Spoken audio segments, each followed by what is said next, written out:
Hey everyone, so we're gonna finishing up a job where we put some Sonos in multiple rooms throughout a house. We also transferred him over from the S1 app to the S2, the latest Sonos version for his older equipment. He had a play bar, some play ones, and a Gen 2 sub. So we upgraded him to ARC in that room. This is the pool room. In this room we just added an ARC to the television. So the TV didn't have anything before. We flush mounted the ARC, nice at the bottom, using a good Sonos mount. Now if you look closely at the ARC, you'll see that the pinholes in the ARC does stick out, and that's on purpose. ARC has 11 speakers in it, I believe, and they all different directions, some point up, some point on the side, so we need this space here for the audio to come up for Dolby Atmos. That's what that's going to give us. Alright, so that is the pool room. Now if we move into the 3 season rooms, we added some Sonos 5s on some stands here. Stereo sound, that there, and this one over here in this corner. We have them mounted horizontally instead of vertically, mainly so that you have better access for the switches. With the switch right there with how it was, and then I'll step over to here. With this switch right here, you can definitely see that if had this been vertical, it's a fixed height stand, so we cannot adjust the height. But that's going to give better access for your switch rather than having a speaker in the way. So they are mounted horizontally in this space. So that is what we did to the space. By the way, we're on a lake house here on northern Ohio, out in Lake Erie. And there's a nice pan out into the lake, and that's a little bit of ice up front. Let's head to the kitchen in the other room where we did some work.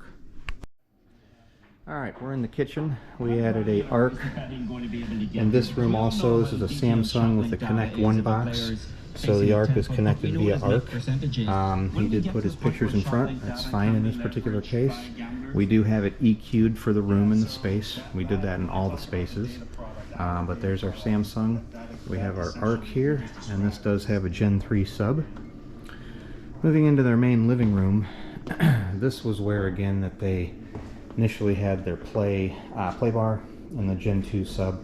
That came out of the system. By the way, here are their Play 1 speakers that are going to just move to a different area of the house. This was upgraded to a Sonos ARC, Gen 3 sub of course. Tidied up his wires and cables back here for power. ARC is connected to this Samsung with ARC, A-R-C. Yeah, I say ARC twice because you're talking about the ARC soundbar and the ARC audio return channel on the TV. Back here, Sonos stands, wired coiled up underneath the stand. These are adjustable height, but we have them set just nicely at ear level, head level when you're sitting. That's going to be a great surround effect. So there's that stand. Come over here to this corner. Here's our other stand for surround. And there's our speaker, or I'm sorry, our power cord back there. Just panning through the room again. This was also True Play tuned. All the rooms were for optimal sound coverage. And then, yeah, just a simple, pretty straightforward upgrade to ARC and upgrading his Sonos experience throughout the house. We did again upgrade it from S1 to S2, so I'll get into, as we leave and head out, I'll get into a few details of what we came along with and kind of best ways in a sense, or how we made that upgrade happen. Alright, I'll be back with you in a minute. Alright guys, so we finished that job up, and like I said, I was going to talk to you about the S1 to the S2 upgrade. First thing I'd recommend doing is, if you're going to upgrade from S1 to S2, most people have done this by now, but not everybody. Go into the S1 app, check for a product update. We did that and realized, okay, his play bar, his sub, his older Play 1 speakers needed an update. So we updated them.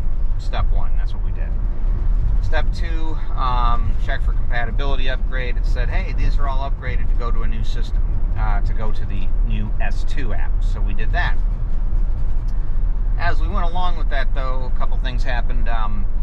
It said, let's see, yeah. recognized the system. It started to recognize the system, and then we even had to do an update in the S2 app. So once you get into the S2 app, especially if you start having problems, go to the updates, stop trying to import the products in and bring the products in, and go check for updates. We did that. Hey, there's updates now in the S2 app. All those products updated again. After that, when we were into adding the products into the system, it then said, okay, we want you to unplug the products. Are any of these hardwired into an Ethernet cord? We unplugged the products. That still did not solve that problem for integrating them. So the best solution, the most straightforward and quickest way, really, when you're integrating it into your new system, is if you don't have any products hardwired into your router, hardwire a product. He had, again, in his initial S1 system, 4 products: the play bar, the sub, a Gen 2, and some Play 1 speakers for his rears. We hardwired the play bar.